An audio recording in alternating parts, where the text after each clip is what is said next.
প্রেম দিবসে রানীর ফ্যানেদের জন্য দুঃসংবাদ, কারণ এইবার অবিকা নয়, অন্য মেয়ের সাথে ছবি দিতে দেখা গেল দুর্জয়কে।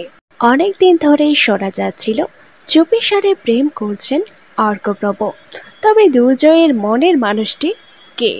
অনেকেই ভেবেছিলেন হয়তো তোমাদের রানীর ধারাবাহিকের রানী অর্থাৎ অভিকার সাথে প্রেম করছেন অভিনেতা।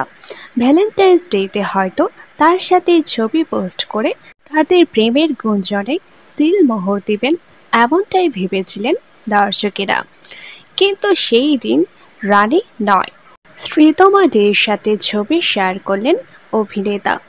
আর এই ছবি দেখে ভীষণ মন খারাপ দর্শকদের। ক্যাপশনে দুর্জয় লিখেছেন সরস্বতীর সাথে ছবি, যদিও পরিষ্কারভাবে তাদের সম্পর্কের কথা কিছুই লিখেননি। কিন্তু রানীর সাথে ছবি না পেয়ে মর্মাহত হয়েছেন দর্শকেরা। আপনাদের মতে দুর্জয়ের পাশে কাকে সবথেকে বেশি মানায় তা নিচে অবশ্যই কমেন্ট করে জানান।